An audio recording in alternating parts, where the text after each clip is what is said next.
नमस्कार, मैं हूं सौरभ शर्मा। देश में 72 घंटे से आग लगाने का काम चल रहा था और अब पता चल रहा है कि कोचिंग देने वाले ज्यादातर लोग हिंसा की दुकानें चला रहे थे, आग लगाने का धंधा कर रहे थे। इस धंधे में भड़काया गया, अगर आपको नौकरी चाहिए तो आपको सड़कों पर निकलना पड़ेगा, आग लगानी पड़ेगी और अब आंख खोलने का समय आ गया है। आर्मी ने साफ कह दिया है, नो रोल बैक, यानी स्कीम वापस नहीं होगी। और दूसरी बात, जो आग लगाएगा वो सेना में नहीं जा पाएगा। तीसरी बात, 21 नवंबर को देश को पहला अग्निवीर मिल जाएगा। अब फैसला देश के युवाओं को करना है कि वो कोचिंग सेंटर के भड़काऊ मैसेज, व्हाट्सएप यूनिवर्सिटी से पढ़ाई करेंगे या फिर अग्निवीर बनने की तैयारी, क्योंकि अब भर्ती शुरू होने वाली है। अग्निवीर को भड़काने की कोचिंग सेंटर से मिली, इसका पहला सबूत बिहार के मसौढ़ी से मिला। मसौढ़ी में पुलिस ने 4 कोचिंग सेंटर्स के खिलाफ एफआईआर दर्ज की है। Yatharth coaching, DDS coaching institute, Aarakshan coaching institute, paradise coaching institute. इन पर आरोप है कि इन्होंने युवाओं को अग्निवीर को लेकर उकसाया, फिर इसी के बाद रेलवे स्टेशन पर हमला हुआ। फिलहाल इन 4 कोचिंग सेंटर्स को 1 हफ्ते तक बंद रखने का ऑर्डर दे दिया गया है।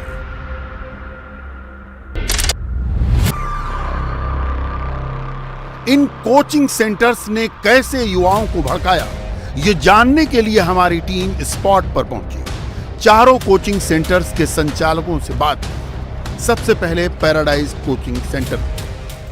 हम इस समय तरेगना के पैराडाइज कोचिंग सेंटर में हैं। एफआईआर में इनका नाम भी दर्ज है। इनके जो मेन टीचर हैं, साथ में जो इनके संस्थापक हैं, वो यहाँ पर हैं। आपके ऊपर एफआईआर दर्ज है कि आपने दंगे भड़काए, आपने लड़कों को उकसाया और फिर उसके बाद तोड़फोड़ हुई। सर, ये बिल्कुल कतन बात गलत है सर। इसलिए कि जैसे ही सुबह में हमें मालूम हुआ कि आज बिहार बंद है और मेरे के यहाँ तो 9th-10th के बच्चे पढ़ते हैं, तो जैसे ही मुझे खबर हुआ मैंने तो तुरंत छुट्टी वापस लड़कों में लौटा दिया। फिर बवाली में मेरा हाथ ही क्या रहेगा सर। इसमें पुलिस की तरफ से अभी तक आपके पास आया है कि आपके ऊपर मामला दर्ज हो गया है, एफआईआर दर्ज हो गया? जी नहीं सर, ऐसा कुछ मेरे पास नहीं आया खबर। आपने किसी स्टूडेंट को डिटेन किया अभी तक? नहीं सर, मैंने किसी स्टूडेंट को कुछ नहीं बोला।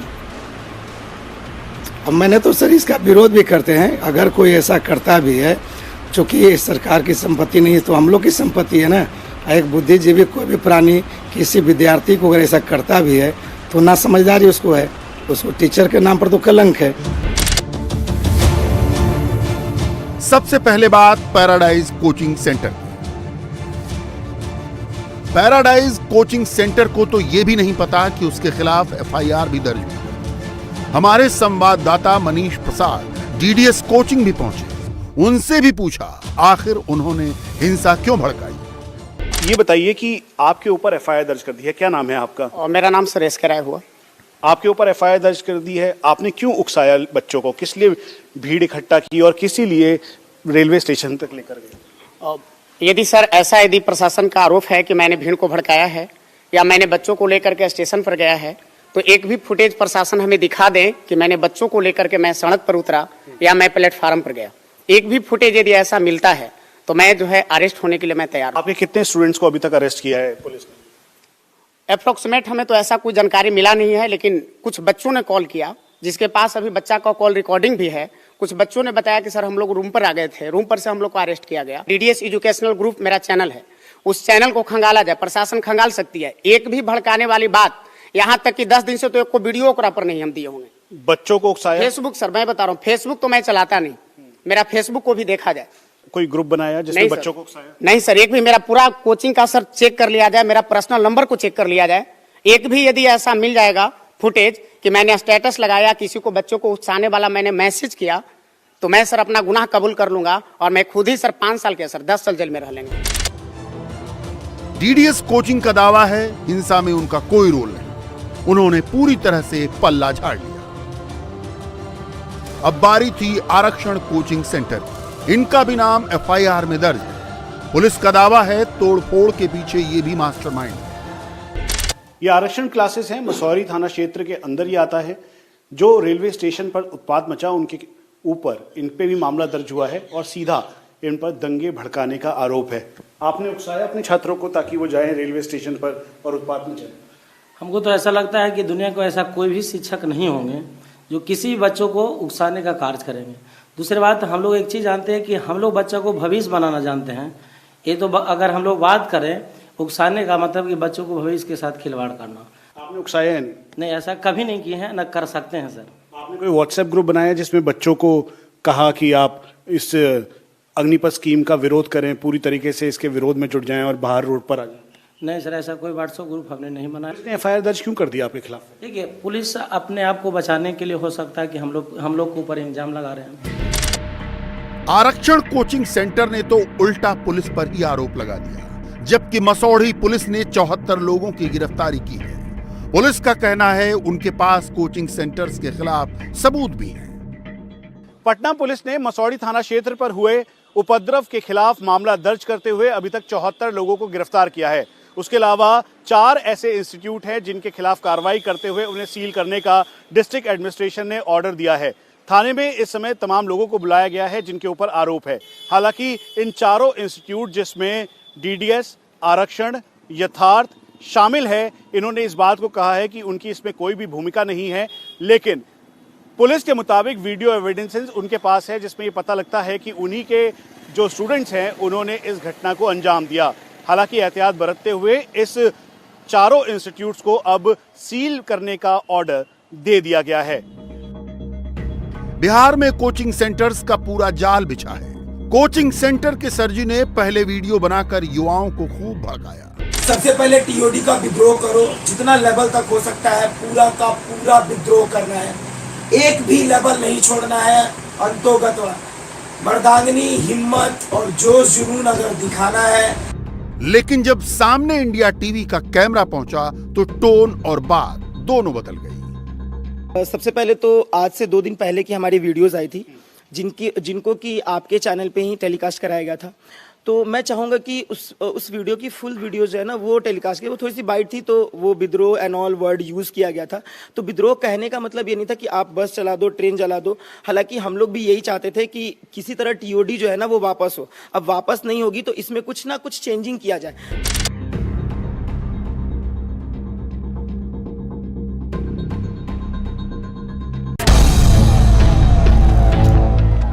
बिहार के जहानाबाद में भी जमकर हिंसा हुई, तोड़फोड़ हुई, आगजनी हुई। जहानाबाद में भी ये अफवाह उड़ाई गई कि अग्निवीर की वजह से कई लड़कों ने आत्महत्या की।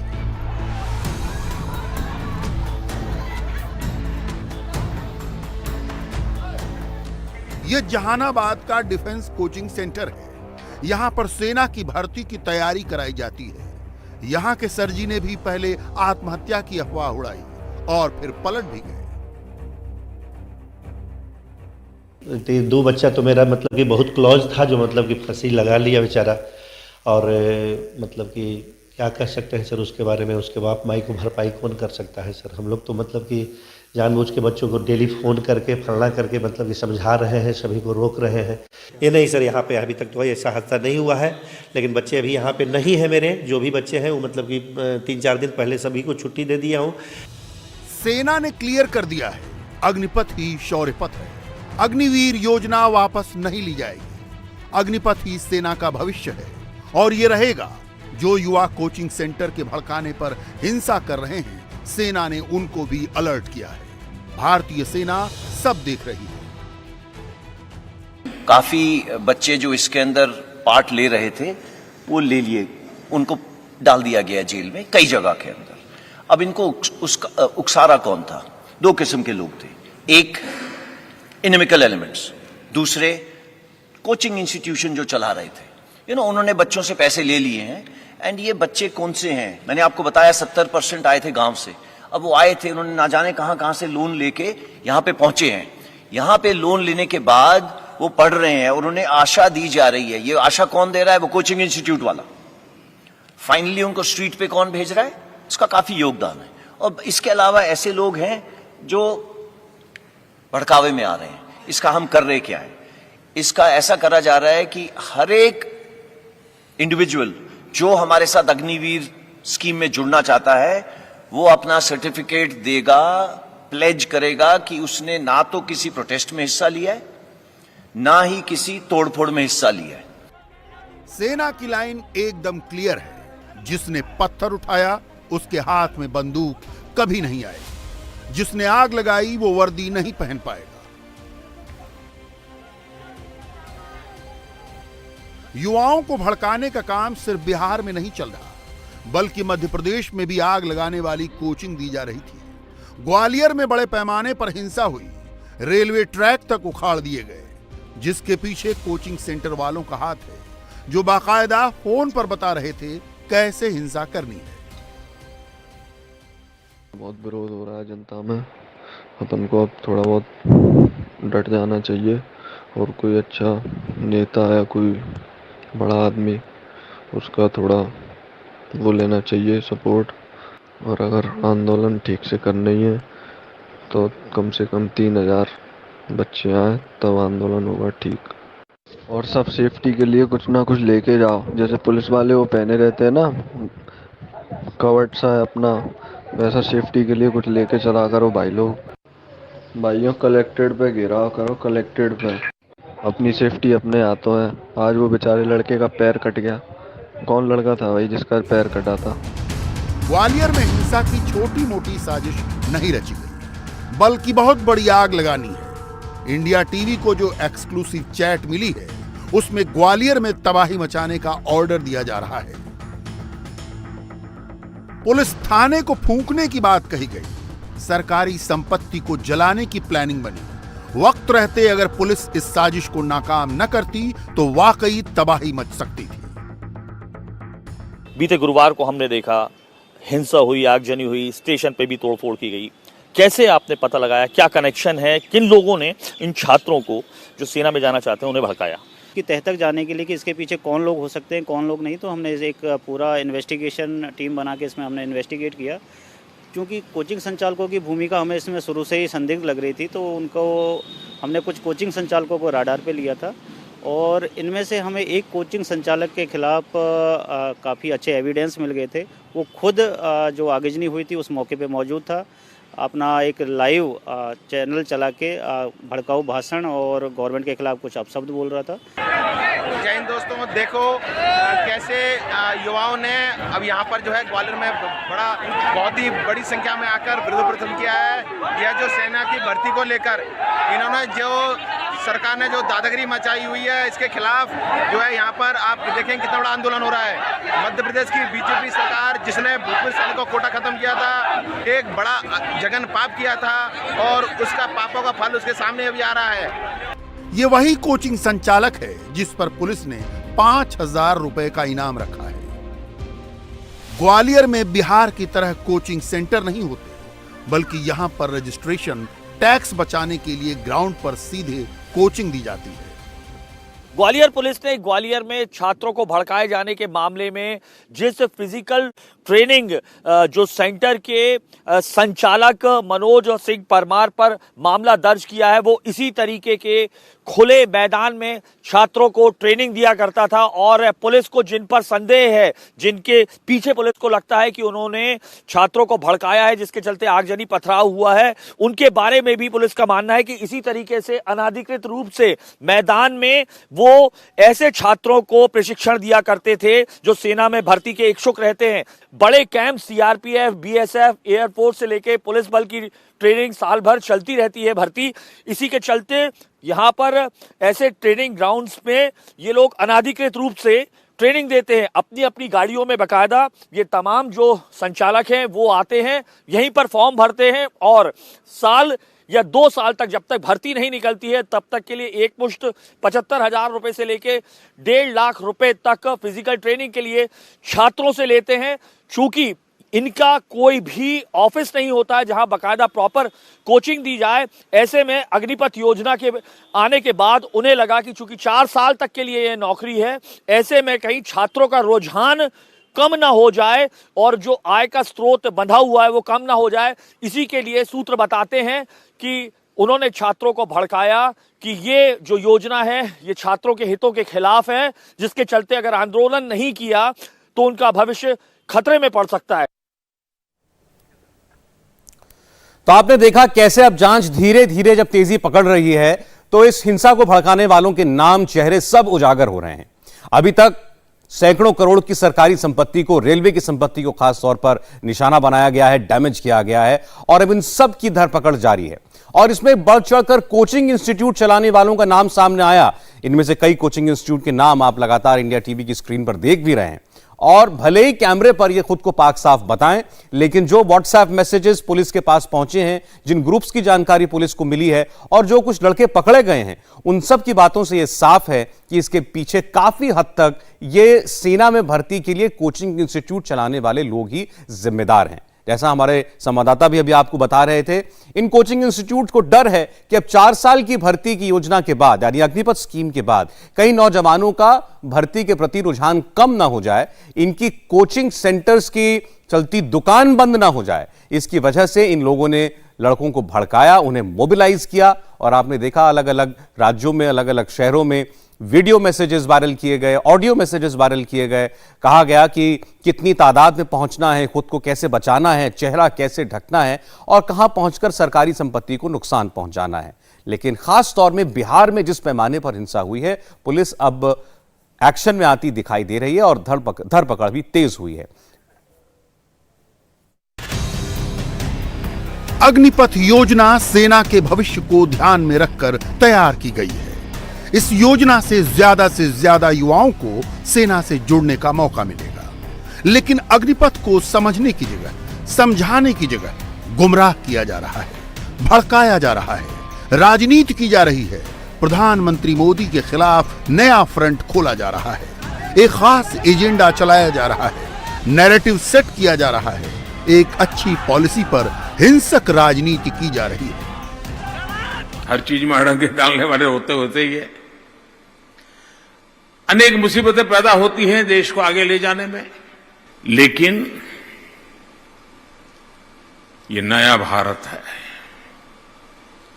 समस्याओं का समाधान भी करता है, नए संकल्प भी लेता है और उन संकल्पों को सिद्ध करने के लिए अहरनिश प्रयास करता है।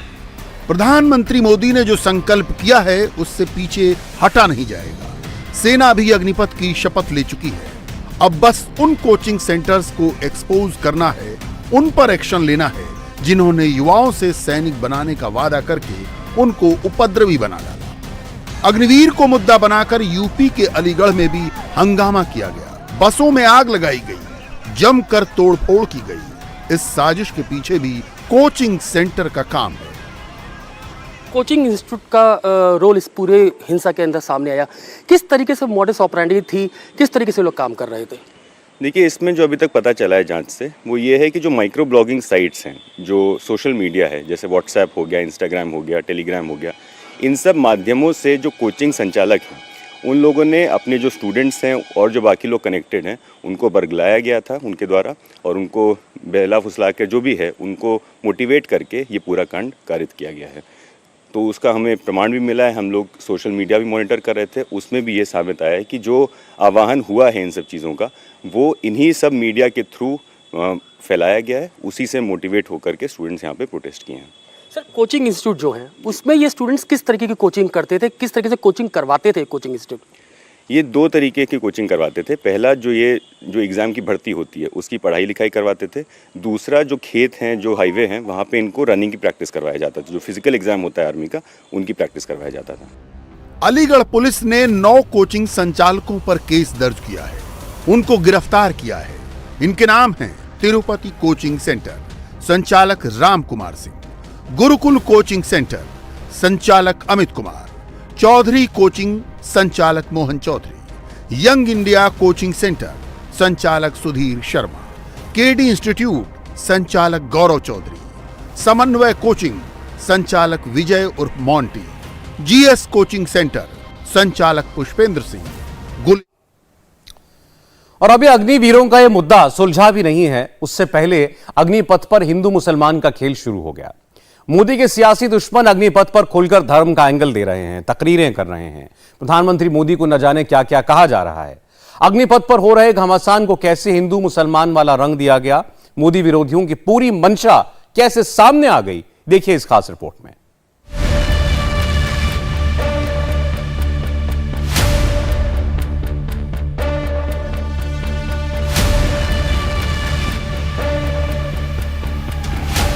अग्निपथ पर भयानक आग लगी हुई है। इस आग को भड़काने का काम भी शुरू हो गया है। ओवैसी और दूसरे मौलानाओं ने अग्निपथ में नफरत का पेट्रोल डालना शुरू कर दिया है, नया नैरेटिव लेकर। पहले ओवैसी का नैरेटिव सुन लीजिए। क्या बात है बताइए आप घर तोड़ दिए, डरा रहे हैं हम घर को तोड़ेंगे, बुलडोजर लेके जाएंगे। प्रधानमंत्री और मैं मुख्यमंत्री उत्तर प्रदेश से पूछना चाह रहा हूं, ये जो कल गड़बड़ हुई भारत में, जगह जगह नौजवान जो मोदी के गलत फैसले के खिलाफ एहतजाज किए, मोदी के गलत फैसले की वजह से वो रोड पर निकले, मोदी की गलत फैसले की वजह से उन्होंने नौजवानों की नौजवानी को बर्बाद करने का एक रास्ता निकाला, उनको खत्म करने का एक रास्ता निकाला। वो नौजवान निकल गया रोड पर। क्या कितनों के बुलडोजर से घर तोड़ेंगे आप? मतलब पत्थरबाज दंगाई और नाराज अग्निवीरों में कोई अंतर नहीं। ये ओवैसी और उनकी मौलाना ब्रिगेड का नया नैरेटिव है। मौलाना ब्रिगेड के इस नए नैरेटिव का एक और सैंपल है, वो भी सुनिए। हमारे ज्ञापन का नोटिस लेंगे, नोटिस किसका लेंगे? हम अमन पसंद है, शांति प्रिय लोग हैं, हम भाईचारे का पैगाम देने वाले लोग हैं, हम ट्रेनें नहीं चला रहे, इसलिए हमारी बात नहीं सुनी जा रही। हमारी बात इसलिए उन्होंने ट्रेनें चलाई, कोई बुलडोजर चला, कोई लाठी चली। कुछ लोग अग्निवीर को भी बांट रहे हैं। एक तरफ रीजन के नाम पर बांट रहे हैं, दूसरी ओर रिलीजन के नाम पर बांट रहे हैं, लेकिन तरीका नया ढूंढा है, नफरत वाया अग्निपथ। एक और सैंपल सुनिए, फिर इस भड़काऊ ब्रिगेड की इस नई कहानी को बताएं।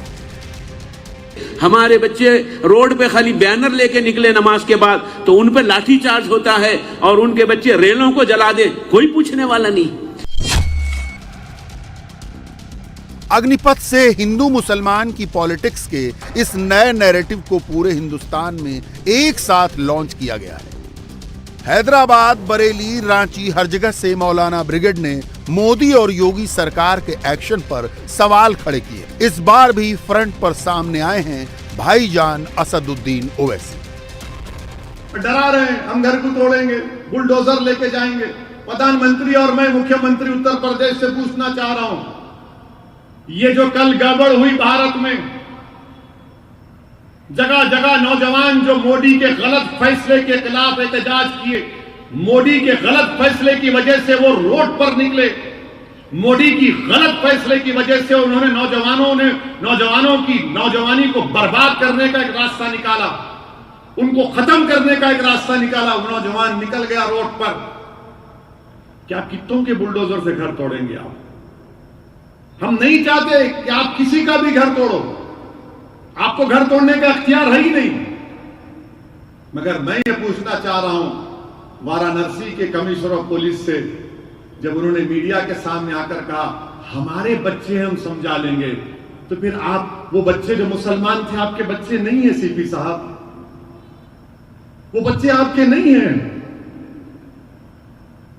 आप उनको न अपना बच्चा नहीं बोलेंगे वाराणसी के सीपी साहब, आप उनको बुलाकर समझाएंगे नहीं कि तुम क्यों गलती किए, तुमको तशद्दुद नहीं करना चाहिए था, तुम आकर हमको कंप्लेंट देते। आप वो नहीं बोलेंगे। कल जो हुआ हमको बोले हमारे बच्चे हम समझा लेंगे, फिर हम किसके बच्चे हैं? मेरा कौन है बताओ फिर? अगर एक कमिश्नर ऑफ पुलिस बोलेगा कि हमारे बच्चे तुम्हारे बच्चे, फिर हम किसके बच्चे हैं? हम भी तो देश के बच्चे हैं, हम भी तो इस मुल्क के बच्चे हैं, हमारे बच्चे भी तो इस देश के हैं ना। ये तकरीर हैदराबाद में अजमत ए मुस्तफा पब्लिक मीटिंग की है। असदुद्दीन ओवैसी की अगुवाई वाली यूनाइटेड एक्शन फोरम की इस मीटिंग का आयोजन हुआ, जहां नूपुर शर्मा को लेकर मोदी सरकार पर ओवैसी समेत पूरी मौलाना ब्रिगेड खड़ी हो गई। इस पूरी तकरीर में ओवैसी का टारगेट मोदी और योगी थे। जब नूपुर शर्मा, पत्थरबाज दंगाइयों और अग्निपथ पर हो रहे संग्राम की बारी आई तो मोदी का मजाक उड़ाने लगे। देश के प्रधानमंत्री अब्बास याद आ गए आपको, आपके दोस्त याद आ गए। हो सकता भाई, क्या मालूम, हो सकता है कि कहानी भी हो, मेरे को क्या मालूम। हो सकता है कि जैसा प्रधानमंत्री ने अच्छे दिन के वादे किए थे, अच्छे दिन आ गए। इतने अच्छे दिन आ गए कि पेट्रोल स्टेशन पर 10-10, 15 मिनट की लाइन है पेट्रोल डीजल के लिए। अच्छे दिन यही है, कब बुरे दिन थे ये? इतने अच्छे दिन है कि भारत में 8% बेरोजगारी है। इतने अच्छे दिन है कि कीमती आसमानों को छू रही हैं। इतने अच्छे दिन है कि आपने आर्मी, नेवी, एयरफोर्स में भर्ती को 4 साल कर दिया और कहा कि 4 साल के बाद चौकीदार बन जा। ये अच्छे दिन है। 15 लाख जैसा आपने कहा, हो सकता अब्बास भी वैसी होगा, अब्बास साहब भी उनके दोस्त। जैसा एक स्टोरी प्रधानमंत्री के बारे में आई कि नरेंद्र मोदी साहब जब बचपने में थे तो क्रोकोडाइल से लड़े हुए थे, मगरमच्छ से। वो है, झूठ नहीं बोल रहा मैं, लड़े होंगे, मेरे को क्या मालूम।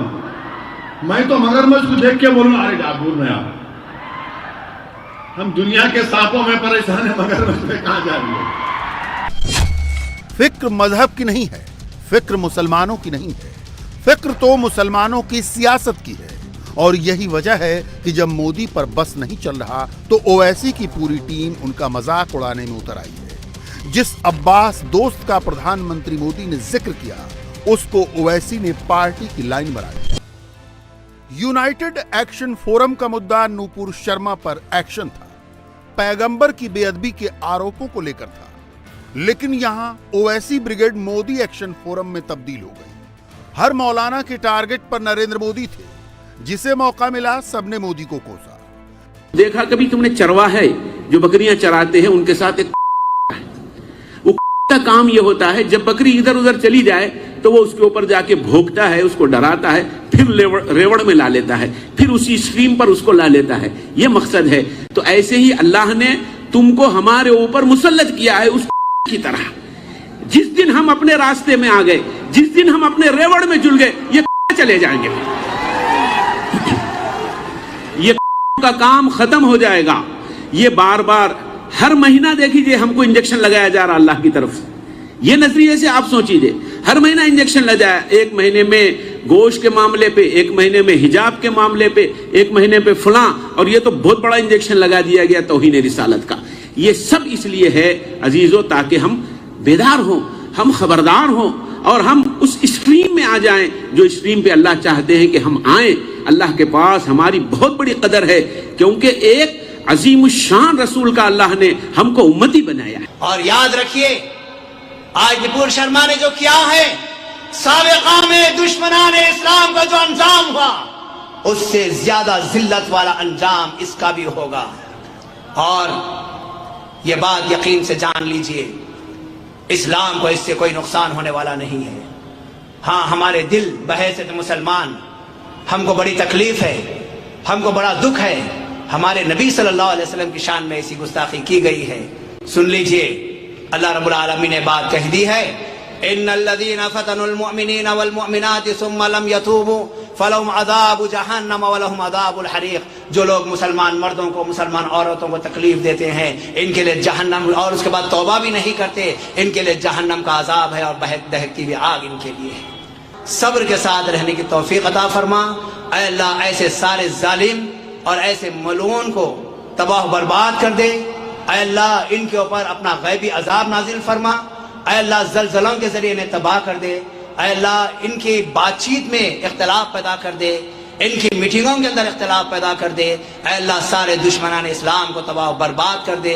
कोशिश कर रही है कि आगे चलकर फिर ऐसे जालिम लोग ना आ जाए। हम यहाँ पर बताना चाहते हैं, हमको खौफ में रहना नहीं है, हमको डर के जिंदगी गुजारनी नहीं है। हम जानते हैं वो क्या कर रहे हैं। वो 2014 से डर और खौफ को पैदा करना चाहते हैं। कभी बाबरी मस्जिद के नाम पर खौफ को और डर को पैदा किया गया, कभी कश्मीर में 370 को लाकर खौफ को पैदा करने की कोशिश की गई, कभी अखलाक को मारकर खौफ को पैदा करने की कोशिश की गई, कहीं पर जाकर इस्मतदरी की गई, कहीं पर सामने मॉब लिंचिंग की गई, वीडियो को बनाकर वायरल किया गया इसलिए कि वो खौफ में आ जाए, वो डर जाए। लेकिन मुसलमान वो नहीं जो डरता है, मुसलमान वो नहीं जो खौफ खाता है। हम डरते हैं सिर्फ एक ही जात से, वो जात का नाम है अल्लाह से। किसी से हम डरते नहीं, हम सिर्फ अल्लाह से डरते हैं। और हम बताना चाहते हैं ये डर खौफ कैसे खत्म हो गया। मौलाए कायनात अली इब्न अबी तालिब अलैहिस्सलाम जंग कर कर जब वापस आए तो लोग चाहने वालों ने पूछा कि या अली, जब आप मैदान में जंग करते हैं आपका चेहरा वजुल्ला ऐसे होता है, शेर के मानिंद होता है, और जिसकी निगाह आपकी निगाह पर जाती है उसके दिल में डर खौफ पैदा हो जाता है। क्या आपको डर नहीं होता? अली इब्न अबी तालिब ने कहा नहीं, खौफ और डर मेरे करीब कभी नहीं आ सकता, क्योंकि मैं डरता हूं सिर्फ अल्लाह की जात से। मैं जब सजदे में जाता हूं मेरा जिस्म लरसता है, क्योंकि मैं अल्लाह से ऐसी मोहब्बत और ऐसे खौफ में जिंदगी गुजार रहा हूं। अली ने दर्ज दिया, डरने की जरूरत नहीं है, हमको घबराने की जरूरत नहीं है, हौसला मजबूत रखे। ये बादलों का जो वक्त है, काले बादल ये खत्म हो जाएंगे, ये वक्त चला जाएगा, लेकिन हमको एक मुकाम पर आना है, हमको मुत्तहिद होना है। हैदराबाद में मौलानाओं का जलसा हुआ तो दूसरा जलसा हैदराबाद से 1500 किलोमीटर दूर यूपी के बरेली में हुआ। यहां पर आईएमसी के हेड मौलाना तौकीर रजा ने कमान संभाली थी। यहां भी नूपुर शर्मा के मसले पर ही जलसा बुलाया गया था, लेकिन पूरा फोकस मोदी और योगी पर था। मोदी और योगी सरकार पर भेदभाव के इल्जाम गढ़े गए। अग्निपथ पर हो रहे बवाल के बहाने पत्थरबाज दंगाइयों को जस्टिफाई करने की पूरी कोशिश की गई। हमारे ज्ञापन का नोटिस लेंगे? नोटिस किसका लेंगे? हम अमन पसंद है, शांति प्रिय लोग हैं, हम भाईचारे का पैगाम देने वाले लोग हैं, हम चेहरे नहीं जला रहे, इसलिए हमारी बात नहीं सुनी जा रही है। हमारी बात इसलिए उन्होंने ट्रेनें जलाई, कोई बुलडोजर चला, कोई लाठी चली। ऐसी बेईमानी देखने के बाद फिर उसी बेईमान के आगे हम अपनी मिन्नत लेकर जाए कि हमारी बात सुन लो। हम पर लायक है, रसूल आज़म की शान का मामला है, रसूल आज़म की शान का मामला है, और हम ये हिसाब अल्लाह तबारक तआला पर छोड़ते हैं। अल्लाह सजा देने वाला है, अल्लाह से बड़ी कोई ताकत नहीं। और अगर ज्ञापन देना होगा तो हम यूएनओ में ज्ञापन देंगे। बताओ ठीक है?